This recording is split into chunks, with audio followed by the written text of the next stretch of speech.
Just waiting for him to wake up. Let's see what it's happening. Here it goes. Instagram has woken up and YouTube has woken up. Good morning, Jake. Good morning, Kurt, and everybody watching. Welcome to another episode of Making Turbo Pit Fighter Sci-Fi Comic and Podcast. I'm Jake, and as always, here with Kurt. Kurt, what do we got on the rundown today for these fine featherless folks? Fine featherless. Wow, I like that. Let's see. We've got some stuff to finalize on. Well, we're pretty much finalized on Kromita. Pages have been scanned. That's your 2-pager going to Alex Turbin and Funk. You have 400 DPI cropped at 11 by 17 scans from me, even black and white. So you're just going to go ahead and put some of your editing touches on it later, not during the show, because we've got to re-engage with the End of the World Index, which we have saved on our newfangled ED. Where the heck is it? Here it is. Let me bring it up for everybody. Let's give them a little sneak peek. Here it is. So we I think we're going to move to the Duke. Do you have the close up of the Duke or no? I certainly do, my great featherless friend. But before we get going, I on Instagram I just posted this Saturday. I did something I haven't done since pre-1992, which is when I graduated from art school. I do life figure drawing every usually 2 weeks, two times a month at least. These new pens obviously are coming around, but an opportunity to go to the Brandywine River Museum, which is the house of Wyeth, NC Wyeth, Andrew Wyeth, Jamie Wyeth. And then there's a really excellent artist named Randall Graham, who is doing this workshop. So I really wanted to get out there and see if I could push all of my medias. I brought a big bag of color pencils, those kind of high C color pens, gel pens, of course the Sharpie markers, and spent 2.5 hours on this. I've gotten a lot of really good response to it. But the biggest thing I really want to shout out to fellow creators or anybody trying to get into that zone is, one, look for art centers, art museums, local artists that are going to do workshops. This workshop cost me $30, and it was absolutely fantastic. And to be able to work from life, but even more importantly, be surrounded by other creative people is a charge in itself. So I actually got an invite to come to the studio when they do their long portrait sessions. So I'll be able to kind of do the same thing when they're doing their 5-hour portrait sessions at Randall's studio. But I just really can't express to anybody that's out there. I know comic books has a very cool look to it, and everybody wants their comic book to have that reflection, especially when it comes down to indie. But when you look at everything I do, even on top of Jake's pencils, I'm using a lot of this thinking. A lot. I know this is color, still doesn't matter. I could scan it, turn it into black and white. It all still needs to work in values. And as a matter of fact, Randall said right before we got started, a lot of his students were already there. And he said, what's the biggest thing I talk about? And they're like, value or tone in that point. So, just please look for art centers, art museums, local artists that are running workshops, and get to one. Pay the $20-$30 or whatever it is that they're charging. And really, really do yourself a favor. So that's my PSA. Yeah, I agree. I go to figure drawing, live figure drawing, only a couple times a year on the regular. Coming up April 5th, the High School of Art and Design has the Fan Fair, which is their annual Comic-Con, and they have cosplay live drawing. And they have a lot of students that are there, trying to work on their chops. So I always sit down and get inspired, and I do my live drawing. But Kurt, as you know, I do something different whenever there's live drawing. I try to convert the model and the pose and everything into something that I can use in the Turbo timeline, and so I might, put a helmet on them, or I might imagine them in a different setting. But the main thing is capturing, using the opportunity to capture, the model and the pose and inform yourself, because art is good when it has references. Otherwise, you're drawing out of imagination, and that's good too. But it's not realistic, and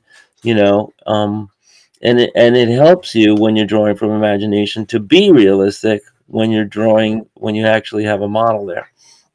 It's super frustrating too. I think drawing from trying to depend and think that most artists work out of just this holy imagination without references. And anybody, like I said, this is going out to those who are starting out, struggling, trying to figure things out. The secret is draw from life. Just freaking do it. Find anything. Just go out to a park. Yeah, well, it's I think any artist knows that you got to work on it. Just like every musician knows, you got to practice every day or as much as you can. And you're always learning. Doesn't matter how old you are, you got to get better and better and better all the time.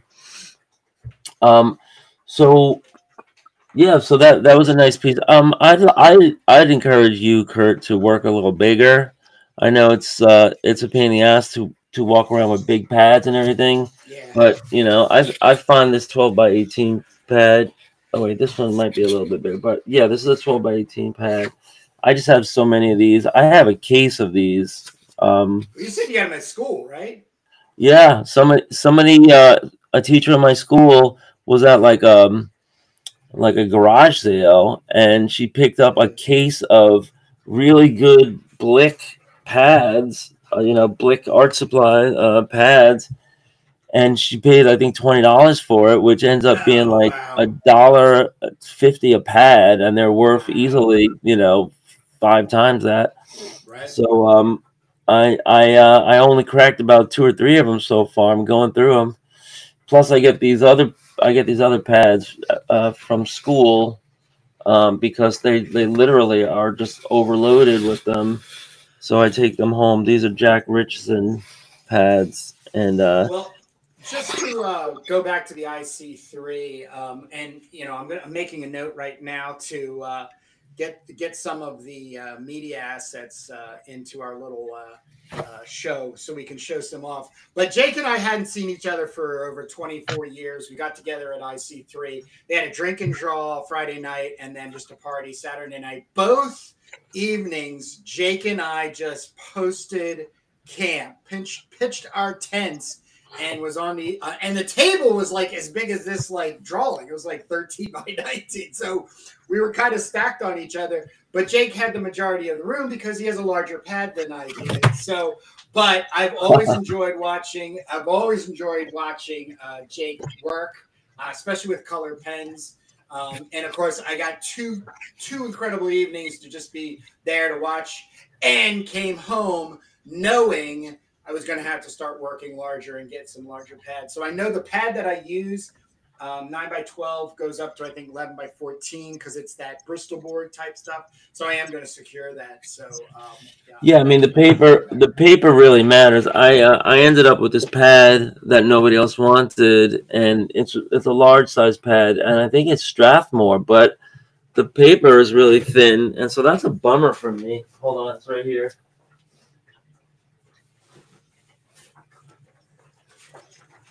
Look at this giant pad. It's a sketch paper fine tooth, 100 sheets, 50 pound, and this is the Strathmore 300 series. Now Strathmore makes a lot of good paper, but this ain't it. This is you know, it's like it's so thin. You know, you could almost use it as a tracing pen, and you probably could if I put a black marker down here, you could probably see right through it. So, you know, this is not as valuable to me, and I wish I didn't have it. I'd rather trade this for, you know, for something heavier paper stock. You know, it lasts longer, but I guess this is cheaper if you want 100 sheets. You know, that's great. But yeah, what else about supplies? I had something else about supplies I wanted to share. But I guess I'll come back to it when it dawns on me again.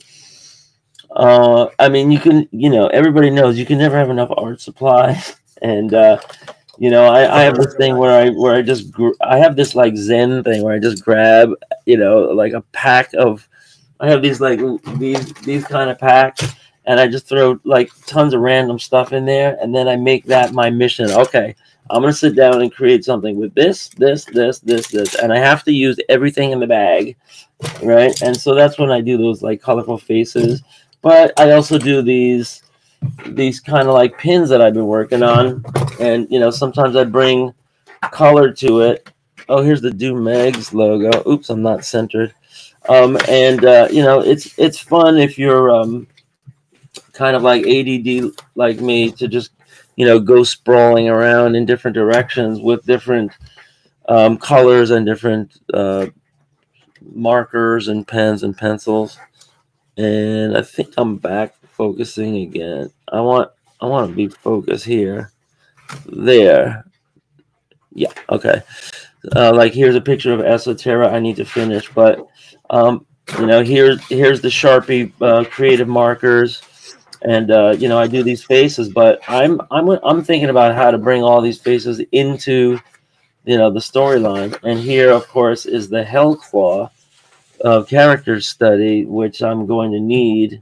I should probably put this on the Hellclaw page, but I'm still working on it. So, you know, this is how my ADD manifests. It's like I put these pads away, and then I open them back up, and I'm like, oh look, here's a battle chick that's like smashing the crap out of a robot. You know, let me work on this more.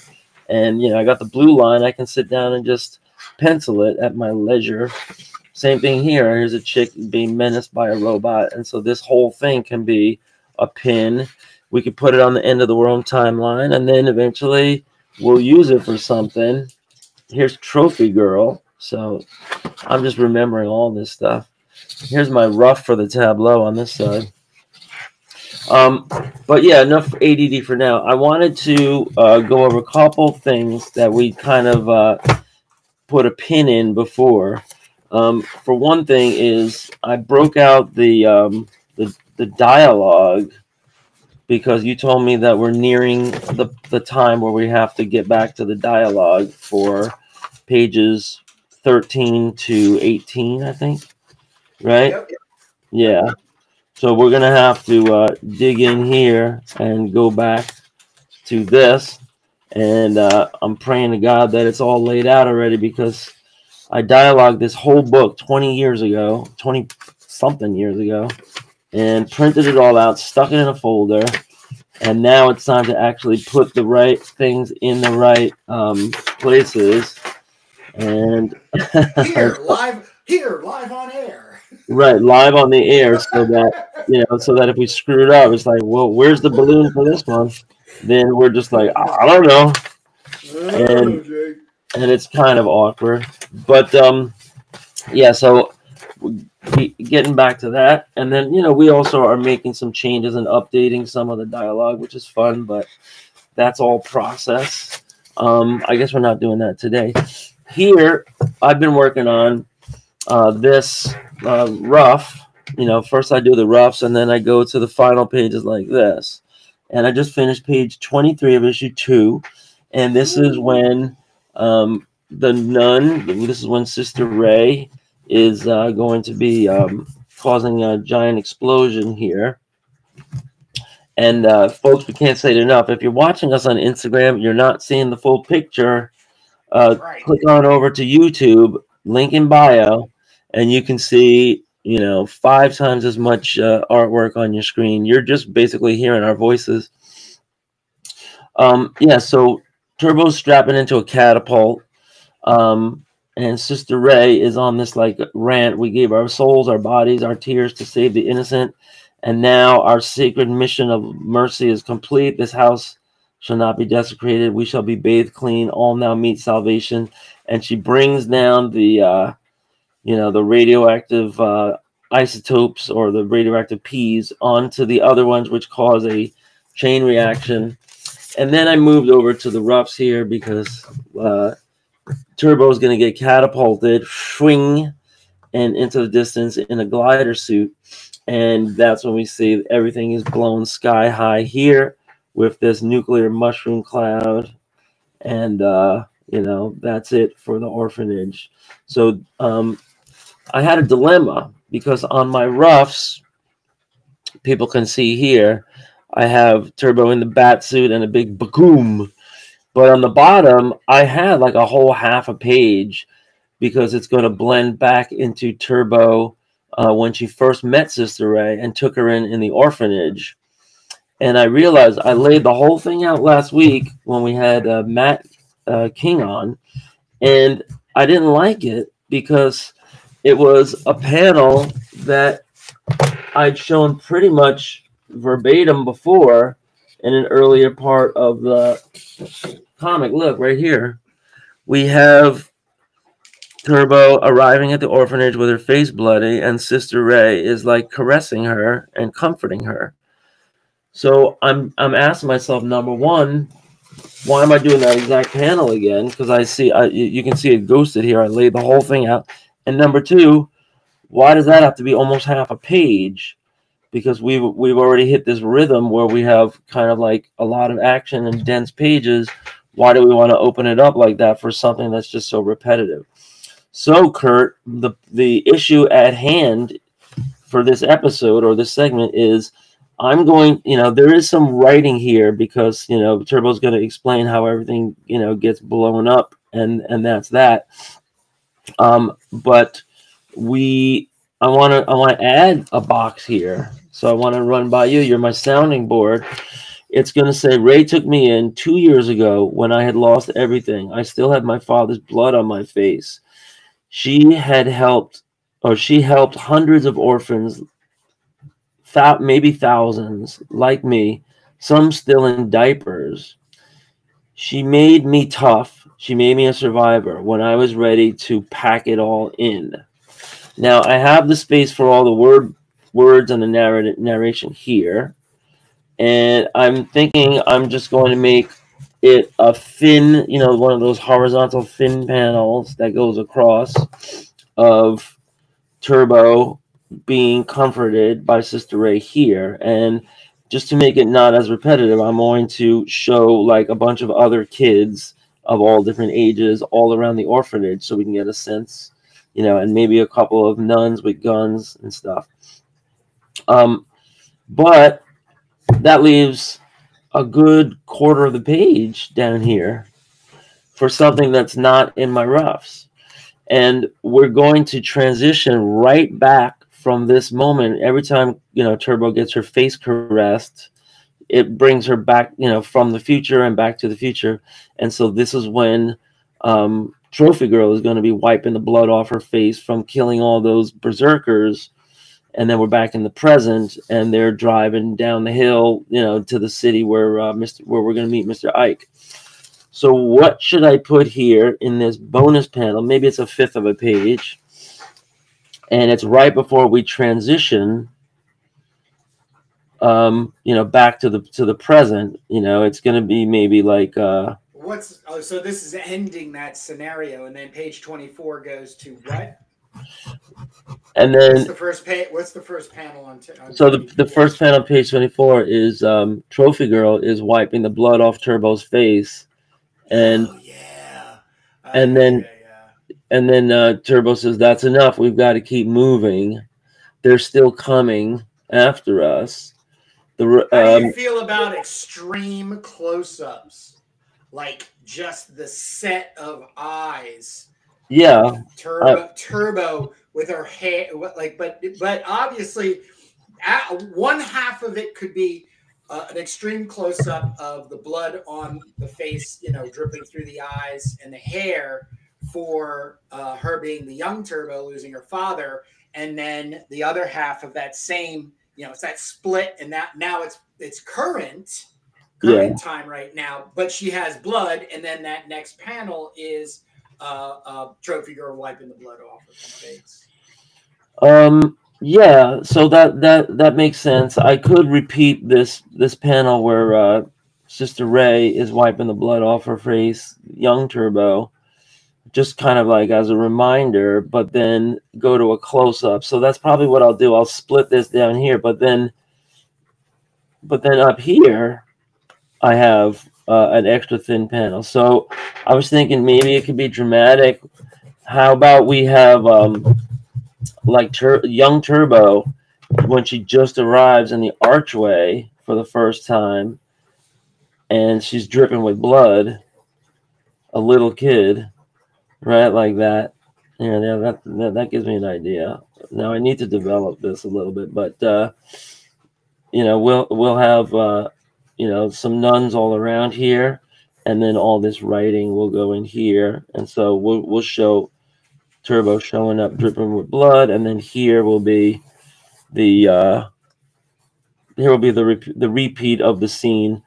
I just want to throw in a couple of extra nuns here, because all that talking with Matt King and flipping through Tales to Enlighten has me thinking like nuns are great value, and especially in sci-fi, because what are nuns going to be like in the future? Are they going to have weapons? Are they going to protect us because the government, is falling to pieces, and so we have to turn to religion, and and not necessarily organized religion, but just like regional outposts where charity starts at home, so to speak, right? So maybe I'll have like a little banner: charity starts at home. But this conceptual part where you're really just roughing things out, right? Like you're literally just drawing like circles and squares and stuff. This is hard to do when you're talking live on a podcast. Maybe so I'm just blocking this in, but I will go close on Turbo's face and big eyes and everything, and because that will bring us back. So I made here mental note, or some just very, very basic rough notes about what we spoke about, and that gets me through. So thank you for that. Thank you for listening. And it's funny because as soon as you start to talk, then I get the idea. I know. And it's not what you say, but it's so. I know my place. I mean, I'm actually using what you say, but I was thinking the same thing too. So. If I had said the same thing, would you move away from the idea then? Like, I know that's Kurt's idea. No, I would not. And and I love big eyes on the page. I think back to Frank Miller Daredevil. He did. Yeah. So yeah, that's what I'm working on right now. I'm glad I got unstuck on that. We spoke about the dialogue, so now let's do the Kromita 2-pager, I guess. I'm gonna bring it up on my screen real big. And do you want to show it? I don't have it printed out, but I did download them. Thank you for the high res. Did you do? Let me see what you did. You did 400. Yeah, but 400 at what? You did 1117 400 DPI. Wow, you really came through.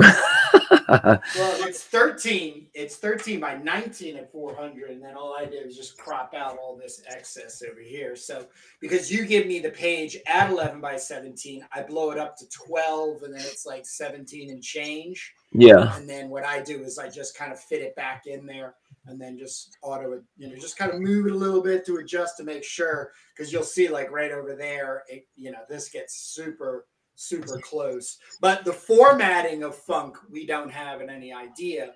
of the format. I doubt it's going to be comic book size, traditional comic book size. So as this we haven't done this before, but maybe it is.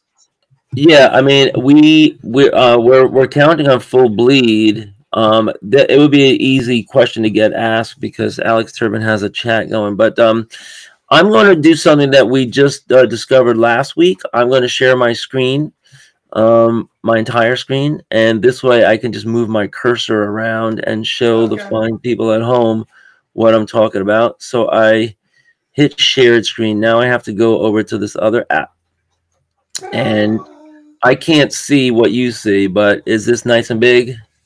It's beautiful. Okay. It's quite beautiful. Yeah, I threw a 2020 contrast on it too. So brightness and contrast. All right, so this is now on there just to blow out some of that weirdo stuff. White. Yeah, so this is now me taking my first real close look at what Kurt has done, and I'm going to go through this quadrant by quadrant, and with my white laptop, and I'm just going to make little final touches, and I'll tell you, you can see my little cursor, or is it too small? It's small for how big my monitor is, so I don't think you're going to get anybody to see it. Okay. Well, up here in the top, like we did with the letters, let's leave that. I'm going to tweak the handwriting because like I'm looking at this one L that's touching the I, so I'm just gonna go in and move and shift those around like I do. I like how these little pieces are going towards Kromita and building her on this little platform thing. This font, this Kromita font, where she's robotized, it looked a lot better from far away, and now that I'm close up, I think it needs to be just gone over by hand a little. So I might just take like a 50% gray and go over it. I like the hatching and the shading here, but here, like here where you see the pervert and and the girl, but here on the left I see zigzags. I see scribbles, zigzags. So I'll probably go over that with either white or black to try and hide that. That's my pet peeve. Same thing with the lettering here. This is great. Yeah, I'm not going to do too much here. Some of these backgrounds are a little patchy on purpose. Why does his tongue look like it's made out of cotton balls? He's getting skewered. I might throw a holding line around that tongue because it just looks like he's eating like a cotton ball or something. This is great. Yeah. This I like this. I noticed like your handwriting, like your first paragraph, it starts out like straight and orderly and everything, and then by the time you get down here, it's slanty and quicker.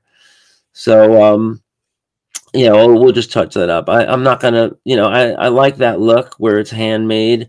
I just want it to be like, this A sticks out, and people are probably laughing at home right now, but what's wrong with Jake's mind? But this A is tall. I'm gonna make that A smaller. I'm gonna, there's no bass line here. They're going up and down the bass line, which is like musical notes, and that's fine. But I'm just gonna reel it in a little, so it's like that, but not as much. I'm gonna throw a little more like line work here on the girls' faces and stuff. So that's the whole first page. I guess this isn't going to take very long. And now let's open. Oops, that was my daughter's registration. You don't need to see that. And I'm getting her Hyundai re-registered. I guess this is going out over the air because I'm sharing my whole screen. Let's close that. Ah, here we go. Finally. So the second page, I'm just going to do the same thing here. Love this. I don't see any zigzags anywhere. So the reward I thought this was going to be clipped, and so you're going beyond beyond the clipping. So that means we have to block in the rest of reward here. I'm also probably going to make this a lighter gray tint.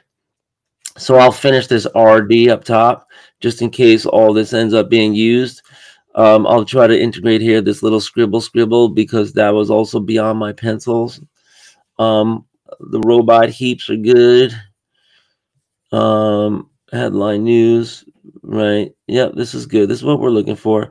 Yeah, these bold letters are a little bold. I'm gonna make them a lot of bold, so they would just pop off the page more. Dune magazines. I think there was supposed to be a presents there. No, maybe not in the end. Esoteric talking gobbledygook. I like that. Right. Yeah, I might make her just a little more. I might just move up the darkness on her and make it a little more dramatic. Kromita's got some scribble scrabble here, so I'll just blend that in with very light tones, just try to mask that. And I think that's it. And we have to find a place to put our names in. Yes, so I was just what I might do is I might select all and kick the whole thing up like 1/8 of an inch, and then just put our names down at the bottom. I mean, they would fit fine. Maybe even just like a straight banner, like a straight knockout, like just like literally go ahead and go up to where it hits the ARD and reward, like drag it up, and then just run a banner underneath it. Probably it's going to be like a 1/2 inch tall, and just put in some vitals on us. I mean, you're right. I think I like it better at the bottom because this is right in the middle. That's what I'm saying. I'm just saying go ahead and just drag it all the way up. Yeah, that's what I'm gonna do. The art up and then clip and crop it again, and then at the bottom just I'll do it right now. In a non Helvetica or a Times Roman font, please. I'm gonna hand you that. I'm gonna hand you it. Yeah. All right. So this. Oops, I moved it to the left too much. Okay, so this is going to take. So, can I just say something real quick? Yeah. For all those people watching, what you just were a part of is exactly why Jake and I are doing what we're doing. You know, Jake's doing a lot of writing. Jake's doing a lot of penciling. Jake has a lot of information in his head that he's trying to get down on paper, which is very stressful, and I have a huge amount of respect for it. I then have to make an interpretive reaction as an eker to the work. I'm not tracing his art. There were also points in time where I came to inconclusive evidence that I was supposed to go left and right and made my own decisions. Now, the way I work, I have no problem in A, Jake working over the top of me, or B, Jake saying, hey, Kurt, can you just make another pass in this area, or can you make this happen, which we've done in the first 12 pages of Turbo. But I want everybody to understand the power and growth that Jake and I are taking on by him critiquing my work and me receiving it.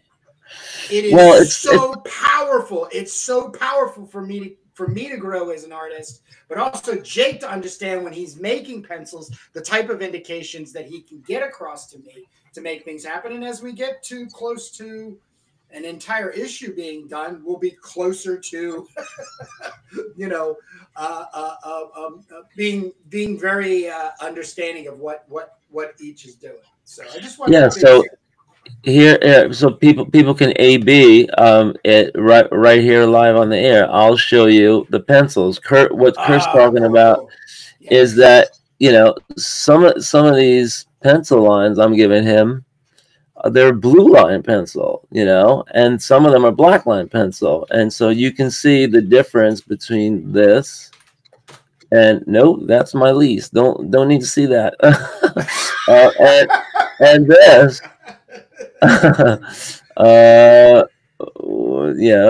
Like this. Let's get it back up, right? And it's not that I'm changing anything Kurt did. Kurt still has the file that he sent, And that's a version of it that might pop up in all kinds of different ways. But you can see here, you know, this is what Jake gives, and this is what Kurt gives back. And so now I'm gonna go back and do another pass, right? And it just keeps going on, and who knows how many times that will happen until you print. It isn't until you print something that's down on paper or you send something digitally. Correct. But and I also want to add, I'm a huge a proponent for, is that a proponent? Yeah, proponent for interior variant versions of completed comics. So Jake can go as far as he wants with my work. At another point, I know down the road, I will be revisiting the pages in order to make even more decisions solid and running my own, variant version, in let's say the, I don't know, the archetype of collectors and stuff. But this whole idea that there's only one piece of art that's definitively the art for the story, I'm moving so far away from. I really do believe in variants and variations interior, not just these that brings us clowning around on the right cover bullshit and the same bullshit inside. So. That brings it. Oh, and by the way, Kurt, last couple of episodes I was watching on my big TV of us. Oh boy. Because it just comes up in my feed, and sometimes it just starts auto playing anyway, even if I don't hit a button. Right. But if I'm just sitting there drawing, I don't want to get up, and I don't want to look for the remote. So next thing you know, I'm listening to you and me. But your volume has been kind of low. I think you need to eat the mic more, because this has been a couple of weeks, and How is this? Is this it's too good low? now, but you got to maintain that. So okay. Well, I just turned it all the way up because I know in the past I've been too loud. Yeah, no. So, even with Matt, him and I had high volume, and you were just lower. So just be mindful. So this brings up this turbo teaser. This is our second turbo teaser, which I had printed. I like the results of this printing, but look how dark this page is compared to the cover. And so I want to make this cover darker, more high contrast, and I want to lighten this one up. And I'm going to pull the string and print up a couple more of these. When I do that, I'm just going to make a couple of tweaks. I don't want to get too distracted because everything here is fine. I'm just going to see, now that I saw it in print coming back in my hand, oh wow, these two pages lighter, these two pages fine, these two pages, this one on the right darker, these are the one on the left fine, the one on the right a little bit lighter. I'm just gonna literally just do some brightness and contrast and some curves and levels. Now here, this is where I might have a lot of fun updating this because so much has happened since we did this. And I probably would going to change around some of the writing here on Quark Express. And I was thinking of printing up another 40 because, we need them to trade people for our indie comic exchange, and they sold pretty well. Last time we were at a con, it was the first con we ever did, and I'm almost out. I think I have like 5 or 8 left. So I think once I'm really out of them, I mean, I want to keep like 3 or 4 for posterity, but once I'm really out of them, then it's time to print them up again. And I think it was only like $108, for 40 of them. If the rates haven't changed, that includes shipping, maybe $118, but that includes shipping. So I'm announcing to Kurt that that's my intention. I just need some time to mess around with this, and then we will have Turbo Teaser 2A at that point, right? Well, I mean 2B. Oh, 2B. Well, that would be, maybe it would be 2C. So just so there's 2.1. What do people do? I don't know. We can make it up, but I'm not that bent on it right now. Everybody needs to know these are sold out. I am not reprinting anymore. There were 40 of these put together. I did sell all the way through, other than maybe I came home with 2. IC3, I sold a lot. We also did a huge amount of Indie Exchange while we were there. We are already booked till the end of June. So just so everybody understands, like if you're on the list, I have contacted everybody and told them, there's a first wave and a second wave. The second wave will be for the rest of the year. Jake is also reordering for the sales of it and the distribution, but also for the exchange itself. But more importantly, you can also get this as a PDF at kurtbrugel.com. So if you're really dying to see the first 12 digital download, pages, folks. Why waste your money on Trump NFTs when you can get for only $3 a Turbo Pit Fighter digital download, and it looks magnificent on your iPad when you pinch and squeeze it, and you can make everything big and see all the little details. Right. Where because I would even push Jake, to go maybe even another step further. We had also talked about running variants where we just did like printed as a purple, like a deep violet. Oh yeah, color.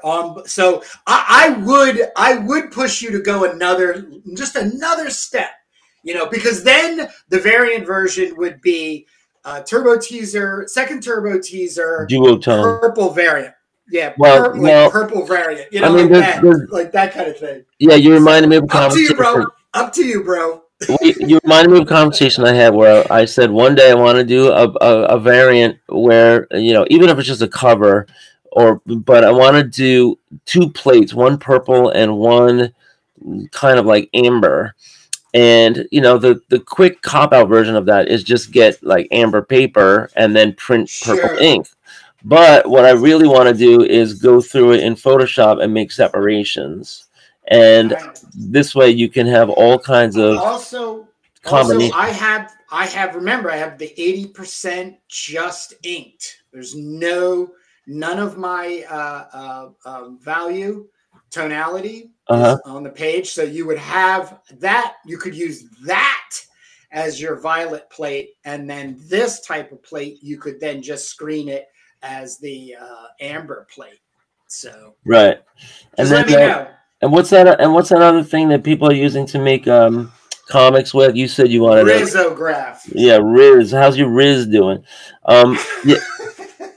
That's a whole other thing. But for me, if you have a working version of Photoshop with layers, you can make 2 spot color plates. You can see Photoshop will show you how right on screen, WYSIWYG, pretty much how they combine. If you wanted 10% purple and 40% amber, and what you get, and then sending it out to the printer. Oh my God, you just imagine unboxing that when you get it back, because there is some unpredictability to it, but these digital presses are pretty good. So that sounds really exciting. I don't think I'm gonna have time to do that on this Turbo Teaser 2A or 2B, but maybe down the road. So it's nice that you remember that. What else? Oh, so I have a big announcement. Do you have your sound effect button? What sound effect do you need? It's kind of like a fanfare.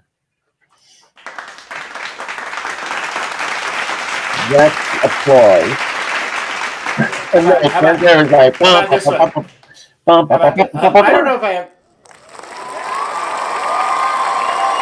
That's applause. That's applause. Hey, here you go. Yeah. Thank you. All right. Well, you get the idea. Yeah, completely wrong sound effect. Oh, here we go. Okay. Well, that'll do. A drum roll, please. So I have completed the 6-pager for hopefully Ken Landgraf, but it is an episode of The Casualties featuring Esoterra, Hellclaw, and Kromita in action against the Marauders.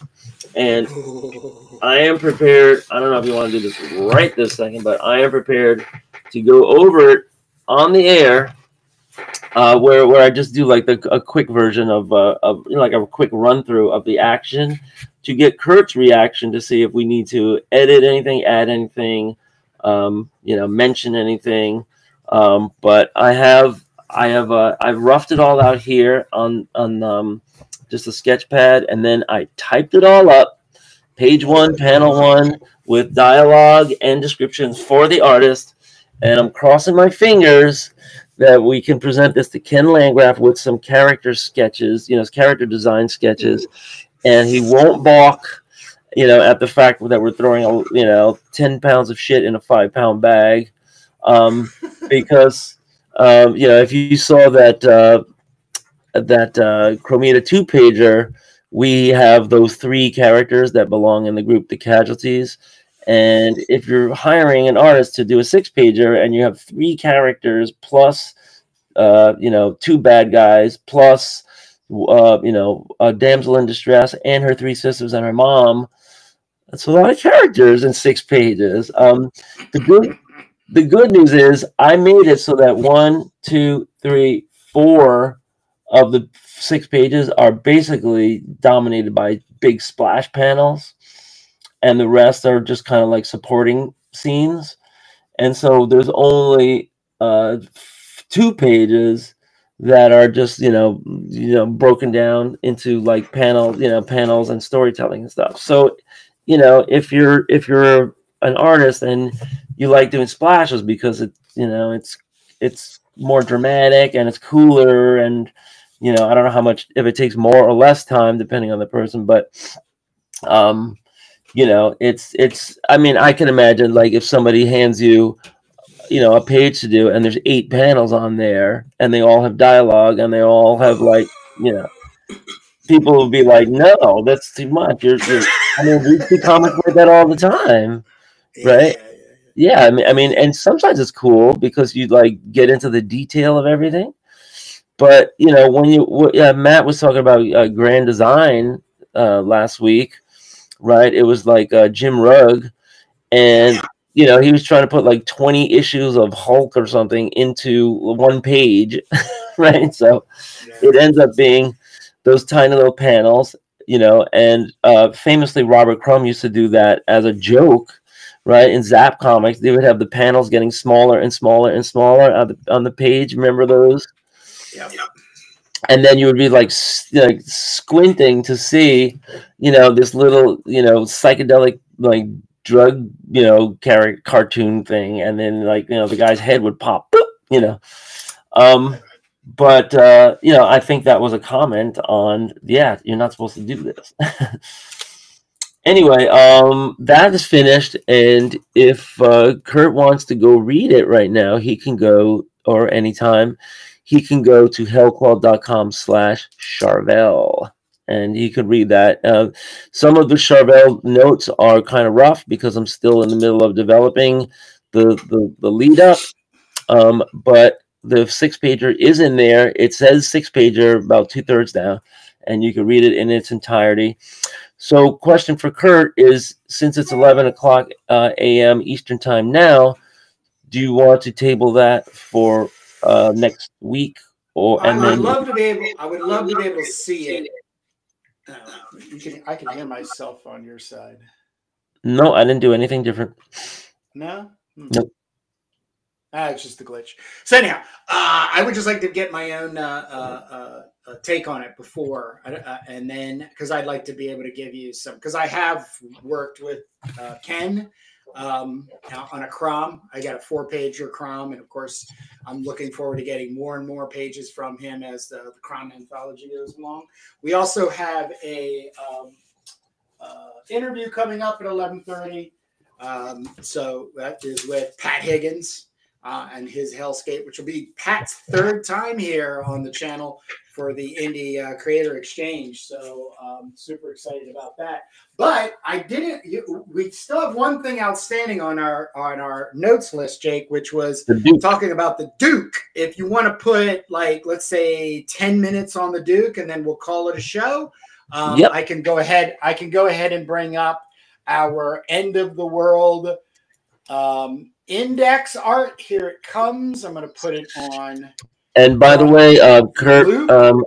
Kurt has the original pencil drawing 16 by 20 in his hands, in his grubby hands. Hey, I washed them this morning. Oh, okay. Well, it's good you finally got around to that. It must be the end of the month. It is the end of the month. It's the 30th.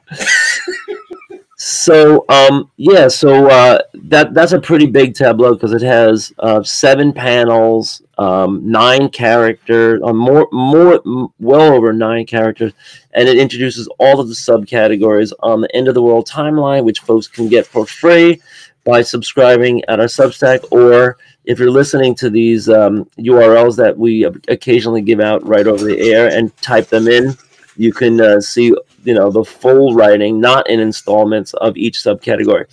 And so right now we're going to go to hellclaw.com/Duke, or these are like installments, maybe like 6, 7, 8. I don't know. We did it a long time ago. We posted it a long time ago. If you just scroll around our Substack, Dumeg Substack, you can see the Secret Chronicles of the Duke. And Kurt is showing you the whole tableau, but now we're going to see the Duke, and this is the only male character that we really center on.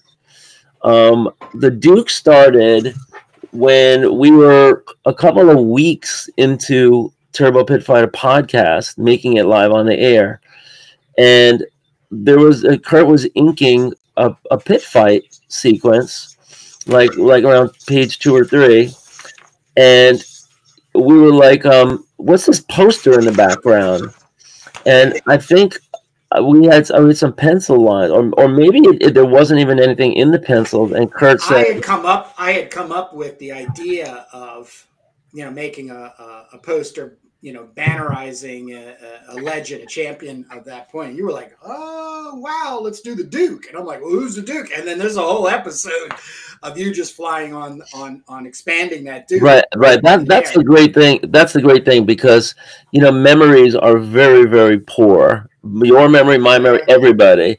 They did a study. They interviewed people that were in 9/11 20 years later, 10 years later, 5 years later, 10 years later, and 20 years later. And my daughter was reading this whole research study for a paper once, and I read it, and it was fascinating.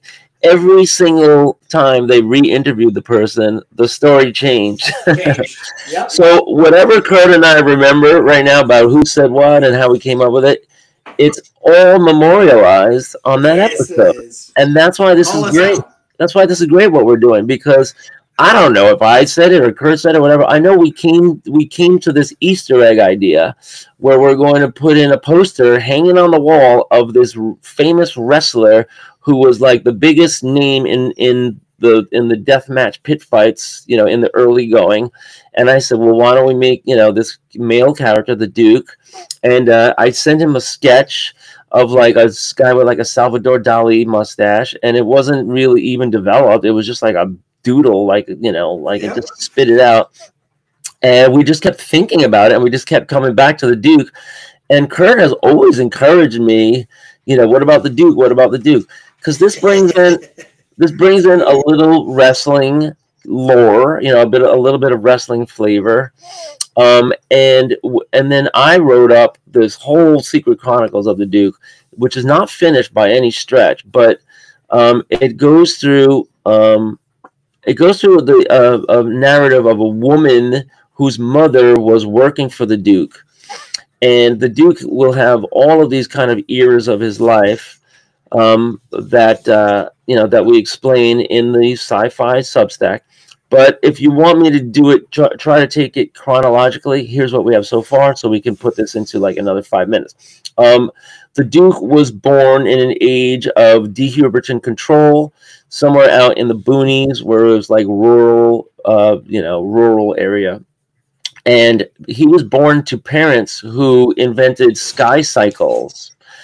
And because I was playing around in my mind, how did he get his name? And I was thinking about like Ducati, right, which is an actual real life motorcycle brand, and it's Italian. So I invented his name, like kind of like a takeoff on that. And so he was born Erno Scorlini Duca on on December 22nd, 2112. For all you Rush fans out there, yes, definitely. And that's also going to tie into the Tuesday cults, because 12/22/2112 is one of the most important days on the Tuesday calendar. It has a lot of twos in it. He honed his considerable athletic prowess in land and air skirmishes in his native South Dakota, first as a tag-along with his older brother's opposition cult, and later as a real-life battler and media influencer who rallied generations of resistors. So when he's young, he becomes one of these kind of like rebels that hijack D. Huberton unmanned cargo trains and planes, and when they're delivering goods and they pass through South Dakota, him and his merry band of brothers and friends are all hijacking them. Then what we discuss is that his mother and father formed the Ducovito air cycle company, named for the Duca and the mother, and they become kind of like the Harley Davidson of the day. There's a lot of sky cycles, but they're the only company that doesn't include government tracking technology built in from the US Gov and the FAA. And so anytime they register on radar, it's as blind blips, as opposed to all of the other air cycle companies where you're identified by your registration on somebody's screen, just by owning it. So the Ducovito company becomes kind of like the Harley of the day, with brand loyalty to all the motorcycle gangs of the day, which are now air cycle gangs. And in the early 2110s, biker gangs took to the skies, and the Onyx MC was founded in Leray, New York, near the Canada border, exclusively using Ducovito air bikes because they were reliable and they did not have the tracking technology. What happens is the cultural phenomenon of the Onyx MC becomes bigger than the company itself, and that makes Mama and Papa Duke a target of the government and a target of the other companies. And so they'll have some battles. We'll get into that. Antics will ensue. When the Duke is in his late teens, early 20s, he will be a fighter with his own air cavalry. And he'll have custom designed flyers that can go across borders, like when others can, and he'll have like technology that's a little bit ahead because his parents were these innovators.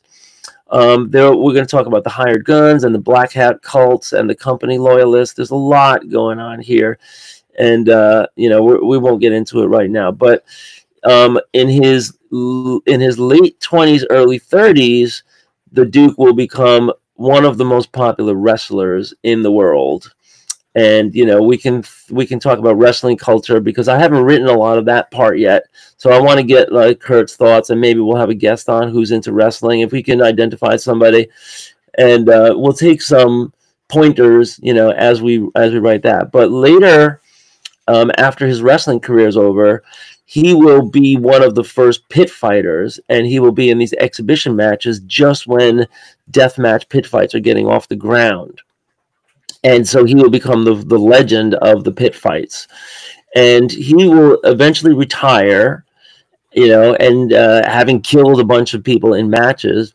And then he will use all of his cachet and popularity to become the governor of Minnesota.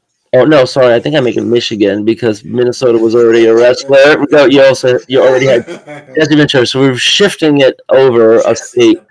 And then he will be a popular governor multiple terms, but he'll get arrested at the end because it's found out that he's doing things illegal that are nice for the people, as opposed to the government or the corporations. And we went over that, the big lottery scam where he was arrested and convicted because he was diverting all the money from the state lottery into savings account for each individual player, and that he let that grow for 20 years until they have tens or hundreds of thousands of dollars in their accounts, and they don't know it. So they all win the lottery just because he was saving the money and investing it under the state, using the state's, funds and the state's, volume and everything. So he's in jail, and when he's in jail, what does he do for his next act? Is he creates a digital currency, or he creates like a meme coin or a meme currency called Duke Coin.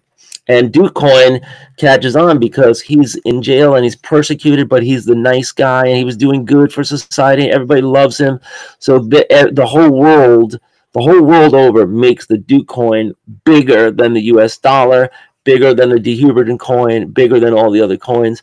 And it makes the Duke one of the richest men on the planet, second only maybe to the De Hubertons. We got to work that out. Like how many oligarchs are there worldwide? He'll definitely be the second richest person in North America. And what does he use that money for? Spoiler alert coming is he's going to build. You remember this part, Kurt? A Mecca. Yes, he's going to build a gigantic Mecca, and to make a frontal attack on the De Huberton headquarters. And he's going to take them on in battle with all of their weapons and technology. He's going to build this giant Mecca, and he's going to be inside it, controlling it, and he's going to attack them, and he's going to kill some people, and it's going to be this like landmark battle. But what we really don't know is that it was all a distraction. He's not actually in the suit. He's not controlling it. It's like a 6-story Mecca. I don't know how big will Mecca be back in those years. It might be 10 stories. And during this distraction, he's actually sneaking through the underground tunnels to an undisclosed location where the principles of the De Huberton really are being kept in tight security, and it's not in the headquarters. And he found it and he infiltrated, and he goes in there and he's going to slash the throats of like 3 of the patriarchs, or like 3 or 4 of them, and really do damage and really get them, and then he will die in a blaze of glory. He'll have only his immediate team of frogmen with him and women, and they'll be killed in the battle, but all of it will be videotaped, and it won't come out till many years later. That's why we call it the Secret Chronicles of the Duke, and his legend will go on. It might not be public for like 20 or 30 years, until those people who survived like tell the story at their deathbed. And the De Hubertons never revealed that it was actually him sneaking in and cutting their throats, and it's going to be really cool. So that is, in a nutshell, the Secret Chronicles of the Duke. Still in progress. It's going to be a prose story with some 6-pagers, here and there. Kurt, I don't know about you, but to me, the first 6-pager is going to be the Mecca attack on the De Huberton headquarters. Maybe we'll have a 6-pager of like the first deathmatch pit fight, where the Duke prevailed. I don't know. We'll see. But those, that's the thinking process. That's where we're at. And this, folks, was the second installment in the End of the World Index that Kurt will now play our closing sound effect for to take us out into our next segment. Oh, it's too much fun. All right, how do you get out of this?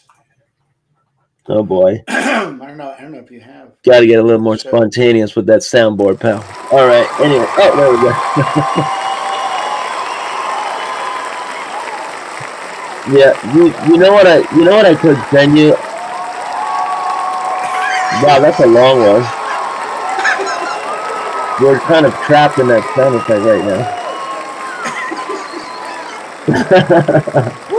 I still have my father's blood on my face. So, you know what I have from back in the day when we used to do those Flash cartoons? I bought the Hanna-Barbera sound effect library.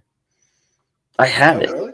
Yeah, and it's a little inconvenient because it's on like 6 or 8 CDs, and they're just these little clips. Like some of them are only 2 seconds, like bling, or and And some of them are like, half a minute or whatever, but they're just all on these CDs, and there's hundreds of them on every CD. And there's only one index I have where it's printed out the whole thing of what's where. Otherwise, you're just screwed. You just have to listen to every single one and try to figure out where the stupid things are. Right. Yeah, we're at 11:20, so we definitely got to wrap it up because I want to get Pat Higgins on. We also need to take a breather and a bathroom break before we head into that. But yeah, no, what a great episode. This is this is what I have to say. Is thank you to all those in YouTube that probably migrated. A couple of you migrated from Instagram. Totally appreciate it. I know we had about 5 people stick with us, and cannot thank you enough. Hopefully we're not confusing as much as entertaining. But that's all I got, Jake. Let these people get back to reading comics, making them if they choose. What do you got on the out? Check out our other channels. We have the Comics That Influence, where we do flip throughs. I haven't done it in a while, but our whole archive is there if you want to binge those. The best comics ever made that we got our hands on. And then check out our series where we do creator interviews. That's called the Indie Creator Exchange, and we're just about to go tape one right after this. And that's all we got. Thanks for tuning into Turbo Pit Fighter. We'll see you guys next Sunday around 10-ish. And we're going to talk about the next installment on the index after the Duke, and that's going to be the Casualties. So we're going to have to talk about. We might have to split that up into more than one episode. Cool. All right. I will see you next Sunday, Jake. Peace, my brother.